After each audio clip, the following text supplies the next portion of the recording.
Merci. Eh bien, avant de revenir aux arts, dans le sens où l'a défini Madame Courvol, je voudrais vous inviter à un détour assez large, mais moins fondamental, par des phénomènes culturels, ou plutôt des phénomènes d'opposition de culture, puisque je voudrais essayer devant vous de répondre à des questions qui sont difficiles, mais qui ne sont pas minces, comme vous allez vous en apercevoir, mais qui me semblent néanmoins extrêmement fondamentales. Ces questions sont les suivantes. Pourquoi certains de nos contemporains détestent-ils la vénerie quand tant d'autres l'adorent? À qui faut-il donner tort? À qui faut-il donner raison? Alors, comme, contrairement à une idée très répandue, les relations entre les hommes et les animaux sont éminemment culturelles. Et notre société ne fait pas exception. Nous hiérarchisons les animaux, nous les avons toujours hiérarchisés, mais sous des formes variables. La hiérarchie traditionnelle, c'est celle qui répartissait les animaux par cercles concentriques autour de l'habitation paysanne.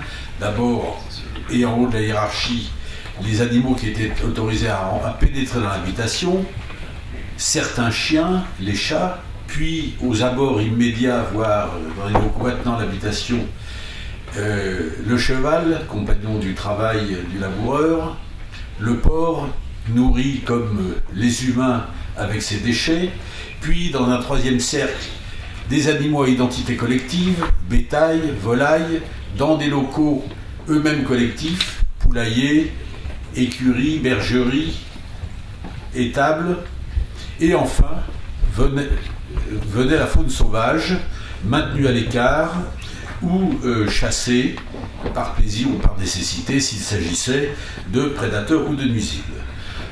Dans la seconde moitié du XIXe siècle, ce schéma a commencé à être bouleversé et a entraîné une bipolarisation entre, d'une part,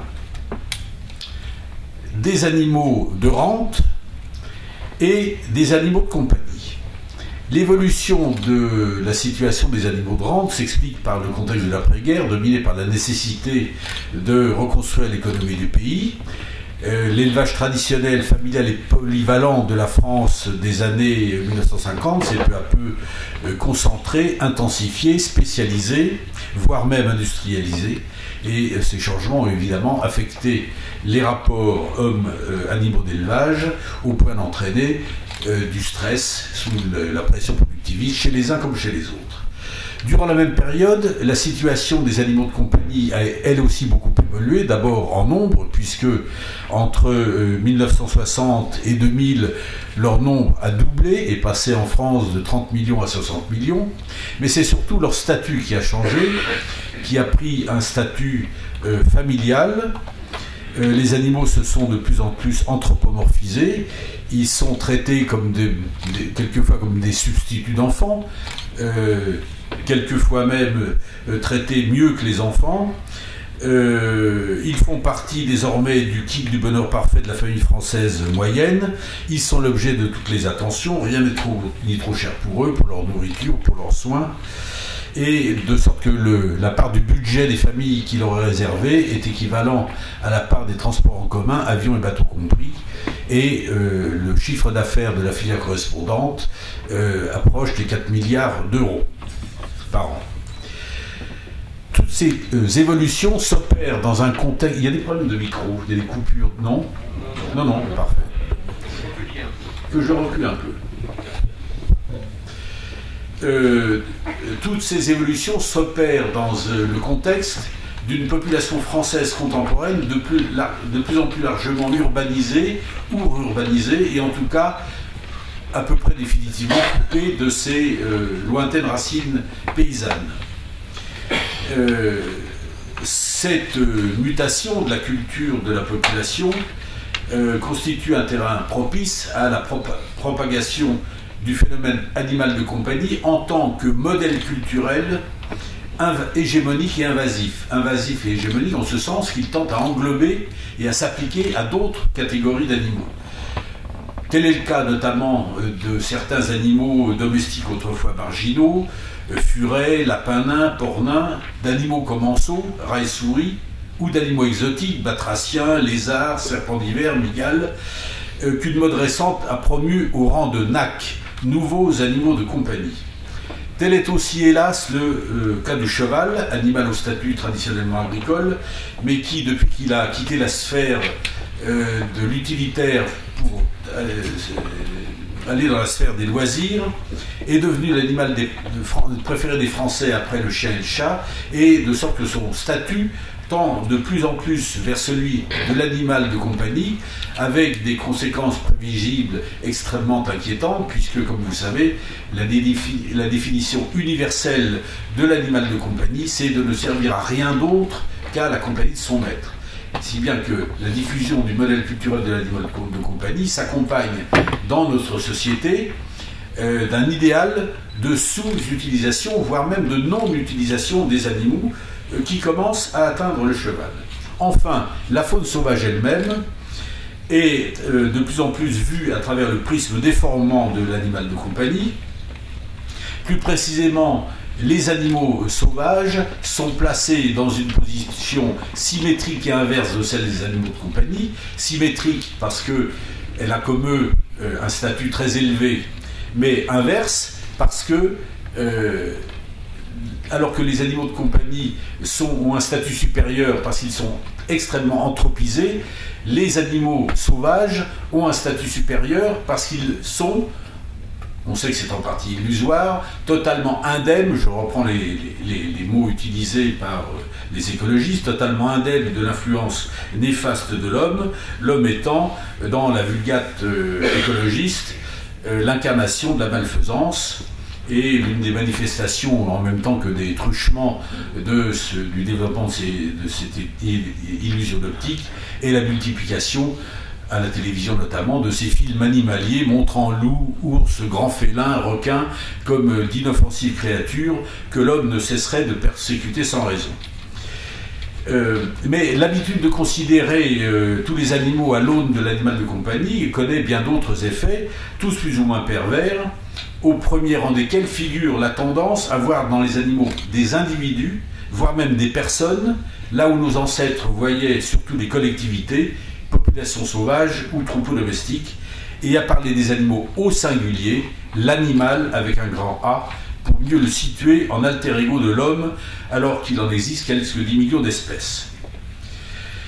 Et comme si cela ne suffisait pas, le clou est enfoncé régulièrement par divers mouvements que je qualifie d'animalitaires, qui militent pour la défense ou les droits des animaux, comme d'autres, les humanitaires, militent en faveur des humains. Certes, la sensibilité animalitaire n'est pas nouvelle. On connaît les amis des bêtes de Landis, c'est-à-dire 1799, la fondation de la SPA en 1845, la loi Grammont de 1850, etc. Mais cette sensibilité animalitaire a pris depuis peu de nouvelles dimensions. Elle s'incarne dans une nébuleuse de quelques 300 associations allant de la vieille et respectable, enfin pas toujours respectable, Société protectrice des animaux, jusqu'au groupusculaire Amis du Tourteau, en passant par 30 millions d'amis, la Fondation Brigitte Bardot, la Ligue des droits de l'homme et la Ligue des droits de l'animal, excusez ce lapsus révélateur. La cause animale étant défendue par un puissant lobbying national et international, notamment auprès des institutions européennes, et sur le terrain par des groupes extrémistes, parfois violents, au point d'être classés aux États-Unis comme la deuxième menace terroriste après le djihadisme. Le fait nouveau, en effet, est aujourd'hui la constante radicalisation des conceptions animalistes sur plusieurs plans. D'abord, un glissement progressif de la notion de protection animale conçue comme un devoir de l'homme à celle de droit de l'animal, et même pour certains extrémistes, de libération animale au nom de l'antispécisme, qui voudrait que l'on traite toutes les espèces, Homo sapiens compris, sur un pied d'égalité. Le même engrenage de toujours plus entraîne logiquement les revendications animalitaires vers des dérives extrémistes, exigence de bien-être animal, mot d'ordre faussement modéré et consensuel, conduisant, comme on l'a vu aux rencontres Animal et Société de 2008 au ministère de la Culture, à exiger l'introduction dans le Code civil d'une catégorie d'êtres sensibles intermédiaires entre les personnes et les biens. Tendance également des végétariens, c'est-à-dire opposés à la consommation de viande, à devenir végétaliens, opposés à la consommation de tout produit animal, puis véganiens, c'est-à-dire opposés à toute action de l'homme sur les animaux, tendance enfin de l'antispécisme à mettre en accusation et à diaboliser l'homme au point de se muer en un spécisme anti-humain. Tout cela forme un terreau sur lequel depuis une vingtaine d'années se développe, car il n'existe pas d'histoire autonome des idées, les Animal Studies, mode intellectuel venu des États-Unis, qui est un conglomérat de philosophie animaliste, de nouvelle éthologie et d'anthropologie hyper-relativiste qui se rejoignent tous autour d'un même but, qui est de gommer la différence entre l'homme et les animaux, voire même en utilisant des subterfuges, voire des mensonges éhontés, comme par exemple cet argument pseudo-génétique de l'homme et du chimpanzé qui partageraient 98% de gènes communs, en ignorant que nous partageons 50% de gènes communs avec l'artichaut, ce qui fait relativiser les choses quand même, et tout en oubliant que l'essentiel, c'est pas la 98 de gènes communs, mais les 2% de gènes différents, qui sont les gènes commutateurs, qui sont les plus importants et qui font toute la différence. Mais tous ces phénomènes et ces dérives que je viens de décrire ont des conséquences pratiques. Ils menacent des pans entiers de l'économie et de l'activité humaine, de plus en plus considérés comme illégitimes.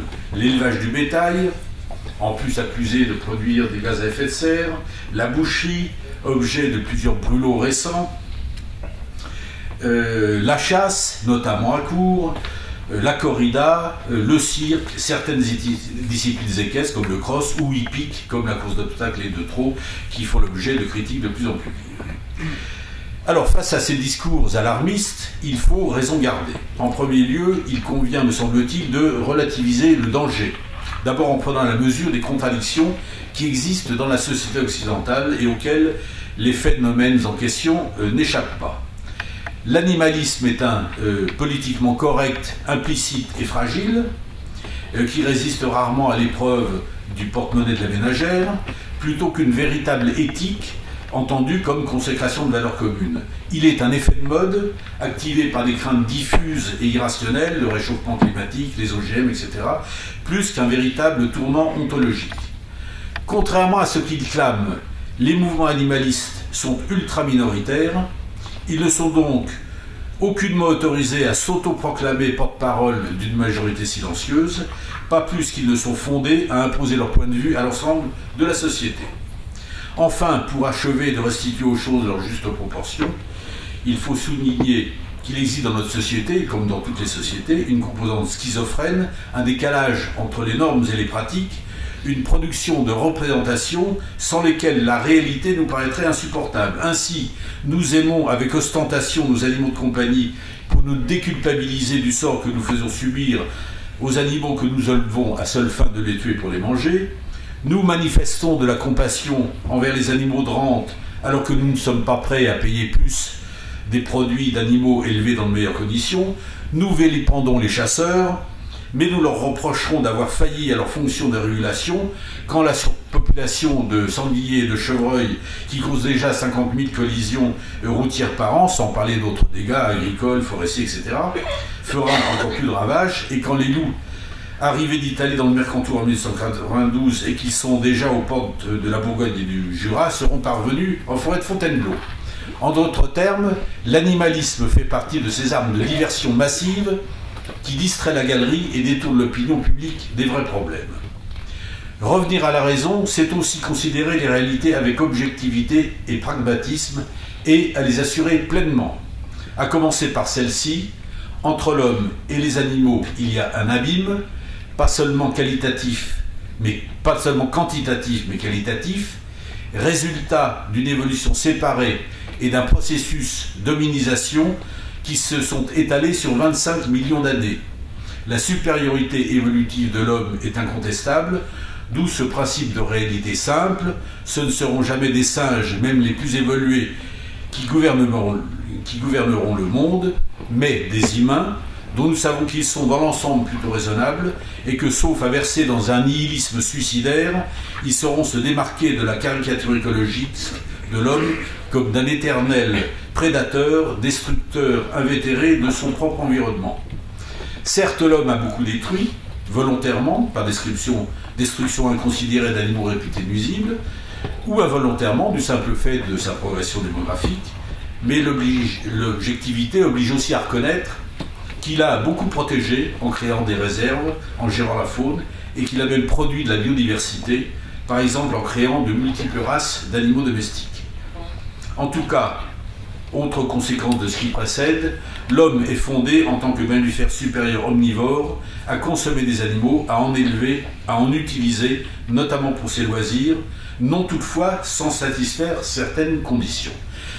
Ces conditions, ce sont un certain nombre de devoirs, mais pas n'importe lesquels. En particulier, nous ne devons aucun droit ou protection aux animaux en tant qu'individus, sensibles ou non, au nom de la compassion ou de je ne sais quelle culpabilité. La seule protection raisonnable des animaux, au moins de ceux qui ne représentent pas une menace avérée, nous la devons à nos descendants, car elle est vitale à grande échelle et dans la longue durée. C'est la protection, non pas des animaux en tant qu'individus, mais des populations animales, espèces naturelles ou races domestiques, dont la disparition entamerait la biodiversité dont notre avenir commun dépend en partie. Il faut d'ailleurs savoir à cet égard que la sauvegarde de la biodiversité passe aussi par l'éradication de certains animaux et ou régulation de certaines populations animales, tant il est vrai que nombre d'espèces protégées sont des nuisibles en puissance. Je pense aux cormorans, à l'ibis sacré, aux loups, etc. Un autre devoir, le principal sans doute à mes yeux, est le respect des animaux pour ce qu'ils sont. L'élevage industriel qui chosifie les animaux ne les respecte pas. L'amour des animaux de compagnie, considérés tantôt comme des peluches, tantôt comme des substituts d'enfants, ne les respecte pas davantage. Mais la vision animaliste des animaux, au singulier avec un grand A, est sans doute la pire, tellement elle trahit d'ignorance et de mépris. A l'inverse, tous ceux qui, par nécessité économique, chasseurs-cueilleurs traditionnels, par métier, éleveurs, dresseurs, dompteurs, toreros, par passion, chasseurs, et ou par vocation, je pense ici aux bêteleux de nos campagnes, à qui le savoir-faire avec les animaux venait comme leur pousse la barbe, dit une de mes sources. Toutes ces personnes entretiennent avec des animaux vrais, des relations réelles, et elles savent par expérience que ces perceptions qui gomment les différences sont caricaturales et dénuées de toute valeur opératoire. Eux savent mieux que quiconque qu'il n'y a pas l'animal, mais des animaux tous différents, que la connaissance et le respect des bêtes commencent avec la prise en considération de leur diversité, de la diversité de leurs espèces. Il en existe, rappelons-le, plus d'une dizaine de millions, et à l'intérieur de chaque espèce, des types d'animaux, de leurs conditions de vie, etc. Un animal sauvage n'est pas un animal domestique, il y a animal domestique et animal domestique, un taureau de corrida n'est pas un bœuf de labour, un chien d'ordre n'est pas un bichon, tous les animaux de compagnie, à l'exception peut-être des nacres, sont des animaux domestiques, mais tous les animaux domestiques ne sont pas des animaux de compagnie. Et un chien n'est pas plus un enfant qu'un enfant n'est un chien. Corollaire de cette diversité, il faut inscrire dans les pratiques les différences entre les animaux. On ne peut pas imposer à tous les animaux des conditions d'élevage identiques, ni des conditions d'élevage qui soient contraires aux caractéristiques biologiques et comportementales de ces différents animaux. Je vise ici, bien sûr, l'élevage industriel. Et plutôt que l'introuvable bien-être animal, visons la bien-traitance des animaux, c'est-à-dire un traitement adapté à la nature de chacun d'eux. Aimer son chien ou son chat comme un bébé, c'est le traiter de manière inadaptée à sa nature de chien ou de chat, c'est littéralement le maltraiter. Plus encore, certaines des activités évoquées précédemment, fussent-elles les plus critiquées comme la corrida, se montrent souvent plus respectueuses des animaux réels que les codes de conduite dont ces entrepreneurs de morale que sont les mouvements animalitaires nous rebattent les oreilles. Ainsi, en tant que mode de chasse particulier, la vénerie apporte l'exemple d'une connaissance approfondie et d'une pratique complémentaire de plusieurs types d'animaux, chiens de meute, chevaux de selle, gibets de plusieurs espèces, dans le nécessaire respect des particularités biologiques et éthologiques de chacun, de sorte qu'il n'est pas exagéré d'affirmer que la nature est la culture de la vénerie. Et bien des activités en apparence anodines avec des animaux auraient, quoi qu'on en dise, bien de la graine à prendre chez les veneurs pour traiter, respecter et apprécier les animaux pour ce qu'ils sont, des animaux, et chaque animal pour ce qu'il est, différent des autres. Ainsi, tous, nous comme eux, ne s'en porteraient que mieux. Vous me permettrez de terminer par une note plus personnelle. À l'occasion d'une chasse que le rallye Fontainebleau m'avait fait l'honneur de m'inviter à suivre le 11 décembre dernier, j'ai constaté une fois encore à quel point la vénerie réunit plusieurs de mes passions personnelles les plus profondément enracinées. L'équitation, la musique avec la trompe, un intérêt qui remonte à mon enfance pour les animaux, aussi bien sauvages, le cerf pour le rallye Fontainebleau, que domestiques, ici en plus des chevaux, les chiens de meute. Et j'ai compris ce jour-là que la vénerie venait s'ajouter à la liste déjà pourtant fort longue des activités que j'aurais aimé pratiquer mais que je n'ai pas pratiquées. Hélas, il est trop tard pour le faire, mais pas trop tard pour le dire.